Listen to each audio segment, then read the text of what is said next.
Salut tout le monde et bienvenue dans ma Save Room.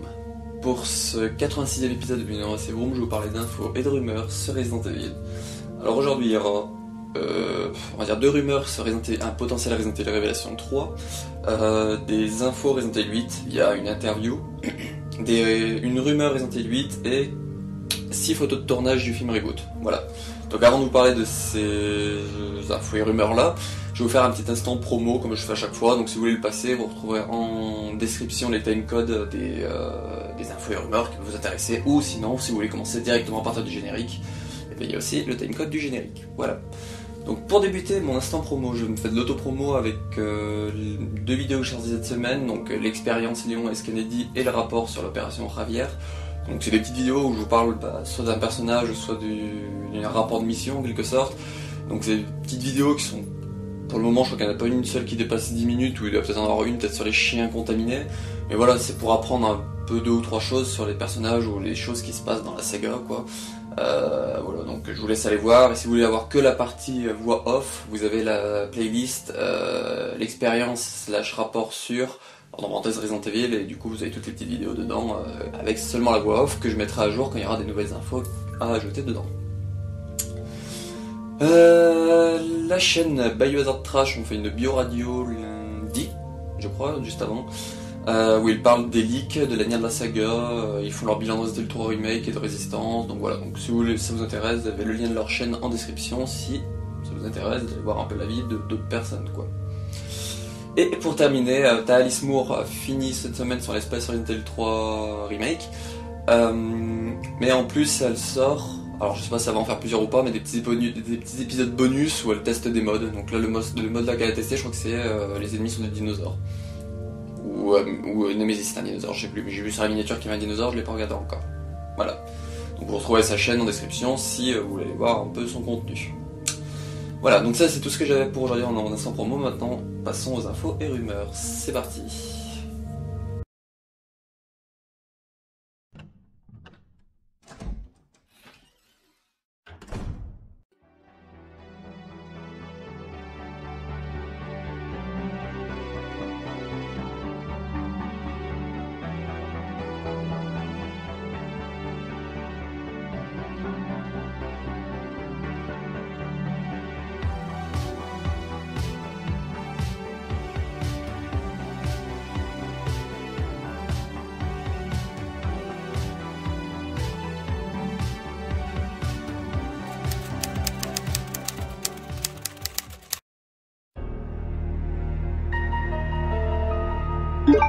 Les rumeurs sur un potentiel Resident Evil Révélation 3 nous vient la première d'Aesthetic Gamer, donc il nous dit que pour lui c'est Resident Evil Révélation 3 qui se cache derrière le Resident Evil Outbreak Outrage qu'on a eu connaissance dans les leaks. Alors si j'ai pas de bêtises, Resident Evil Outbreak / Outrage, ce serait soit fin 2021, soit courant 2022, si je ne dis pas de bêtises dans mes souvenirs de la semaine dernière. Donc si vous voulez voir un peu tous les projets Resident Evil qui seraient en préparation de chez Capcom, il y a les leaks, je vous en parle en fin de vidéo dans l'info et rumeurs de la semaine dernière, donc l'épisode 83 et 41 des infos et rumeurs. Donc voilà, donc pour Aesthetic Gamer c'est du coup Révélation 3. Alors pourquoi il dit ça? Parce qu'il y en a plein qui disaient yes, il y aura un Outbreak 3, c'est trop bien, nanana. Il a dit qu'il préfère que les gens ça se passe d'illusions et qu'il est quasiment sûr, c'est pour ça qu'il dit que pour lui il est quasiment sûr que c'est Révélation 3 qui se cache derrière, qui est un jeu en préparation depuis un petit moment et tout. Voilà. Et la petite info, la petite rumeur bonus qu'il y a, c'est que le jeu pourrait sortir en premier sur Nintendo Switch. Alors ça ferait écho du coup aux premières révélations, donc c'était la révélation 1 qui était sortie en premier sur 3DS et après quelques temps après sur les consoles en général. Donc voilà, donc il pourrait refaire cette chose là avec ce potentiel Resident Evil Révélation 3 via du coup la Nintendo Switch. Cependant, on en a parlé avec Steve je crois sur Biotrash, sur le Discord de Biohazard Trash, c'est que ils sont bien gentils, sauf que techniquement le R-Engine est-ce qu'il tient sur une Switch? Ou est-ce qu'on va retrouver sur l'ancien moteur, donc potentiellement le même moteur que Révélation 2? On sait pas, c'est la question qu'on se posait parce que pour le moment ils ont sorti aucun RE sauf Resident Evil 7 Et potentiellement je crois Resident Evil 8 qui pourrait sortir en cloud au Japon. Resident Evil 7 c'est sûr qu'il est en cloud au Japon. Mais voilà, donc ce qu'on veut dire c'est que est-ce que nous aussi ils vont nous mettre un système de cloud? Est-ce qu'on va retrouver sur l'ancien moteur, ou est-ce qu'ils vont faire un espèce de Aero Engine plus léger spécial Switch? On sait pas, donc on verra ce potentiel Révélation 3 quand il sera annoncé. Bon, je pense pas avant que RE8 sera sorti, voire fin 2021. Voilà, donc ça c'est tout ce que j'ai aujourd'hui pour les rumeurs sur Resident Evil Révélation 3. Maintenant je vais vous parler d'infos sur Resident Evil 8. Donc il y a une interview. Donc, je ne vais pas vous dire toute l'interview entière, mais je vais vous dire quelques idées qui sont dedans. Voilà.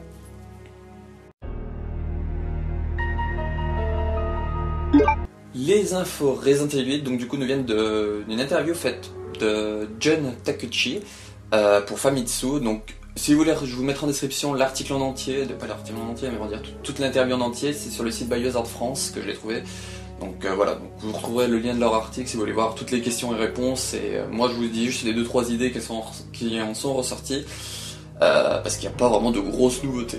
Donc notamment il a dit qu'il parle des écrans de changement qui seraient super rapides, voire parfois inexistants, notamment quand on mourra, on pourra revenir instantanément dans le jeu, ou quasi instantanément dans le jeu. Voilà. Lors des premiers tests, donc lors des premières phases de test de Resident Evil 8, beaucoup ont dit qu'ils faisaient trop peur pour continuer à jouer. Donc du coup il y en a qui ont abandonné le jeu en se disant il fait trop peur. Donc du coup ils ont essayé de trouver un espèce d'équilibre avec la peur et pouvoir continuer de jouer. Donc ça, je sais qu'il y en a qui vont être un peu déçus parce qu'ils ont envie peut-être de frissonner un petit peu.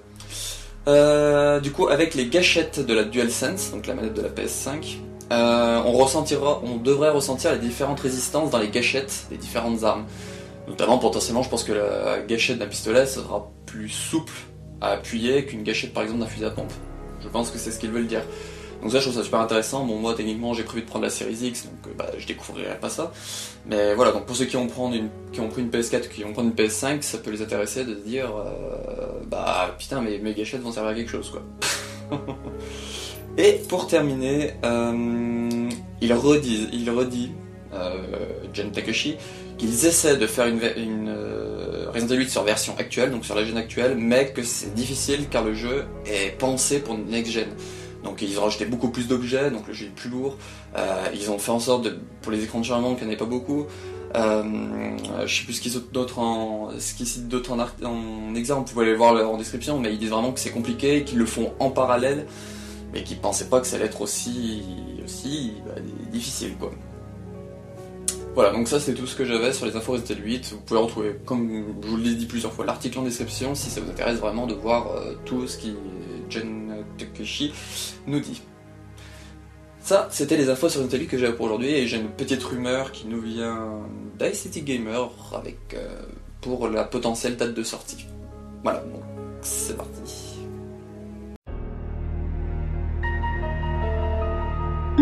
La rumeur Resident Evil 8 que je vais vous parler, ça vient d'Aesthetic Gamer, donc c'est une petite... je vais pas vraiment blablater dessus.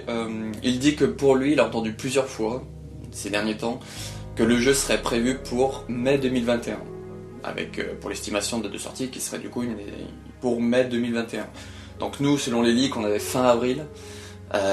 Du coup, mai, c'est plus logique, j'ai envie de dire, parce que peut-être que fin avril, c'était peut-être 2 ou 3 semaines, voire un mois. Et que là ils se sont dit on a pris un peu plus de retard et tout, donc du coup ça sera courant mai. Mais voilà, donc je pense pas que Resident Evil 8 sortira début d'année. Je pense vraiment que ce sera soit courant avril, soit après. Mais mai c'est plutôt une bonne date je trouve. Vu que le jeu est toujours en développement, comme le dit Jun Takeuchi dans son interview que je vous ai parlé un peu avant, vu qu'il dit que le jeu est toujours en développement, c'est logique qu'ils savent pas encore vraiment une date de sortie, mais je pense qu'on la sera dans pas longtemps. Voilà. Donc ça c'était la petite rumeur Resident Evil 8 que j'avais pour aujourd'hui. Donc là maintenant je vais vous parler vite fait des photos de tournage. Donc il y en a 6, donc il y en a 4 ou 5 d'un véhicule et 2 qui sont des petites photos bonus on va dire. Voilà, c'est parti.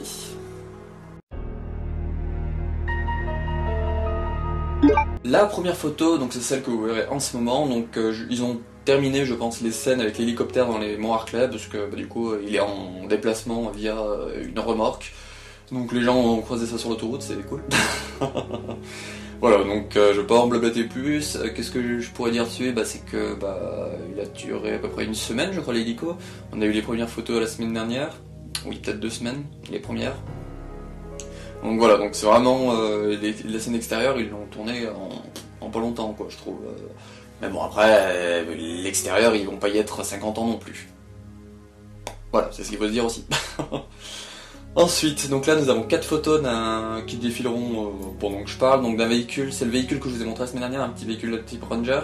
Donc là il y en a 4 photos, mais on voit notamment que sur les côtés il y a des grosses griffures, et que le pare-brise, et vous verrez, je crois que c'est dans la dernière, le pare-brise est vraiment démonté, il s'est fait déglingue. Donc je sais pas ce qu'il y a eu avec ce véhicule, donc soit il a été accidenté, soit il s'est bouffé une ABO dans la gueule. Je sais vraiment pas du tout ce qui s'est passé avec ce petit véhicule. Comme je vous disais la semaine dernière, c'est pas un véhicule qu'on a croisé, je crois, dans Resident Evil 2 et 3 Remake, alors que le film se base beaucoup sur le 2 Remake, sur les logos, le RPD, les choses dans ce genre-là. Donc je sais pas du tout ce que c'est ce véhicule, on peut pas prédire à l'avance ce qui va s'est bouffé dans le nez, mais on peut juste se dire que ça lui a fait bobo. Really, donc ça, normalement vous avez dû voir défiler les quelques photos de ce véhicule, au cas où vous pouvez remonter, mettre pause, ou voilà. Et pour terminer, la dernière photo, donc c'est les acteurs qui font Lisa Trevor et Brian Irons qui sont pris une photo ensemble. Alors, ils ont leur masque et tout, donc par exemple Brian Irons, on voit pas s'il a la petite moustache. Cependant, on voit que Lisa Trevor, elle est en tenue. Donc ça, c'est un peu bizarre que les deux soient en tenue au même endroit. Techniquement, Brian Irons ne rencontre pas Lisa Trevor. Lisa Trevor, on voit que la partie de une moitié de son visage est on va dire maquillée.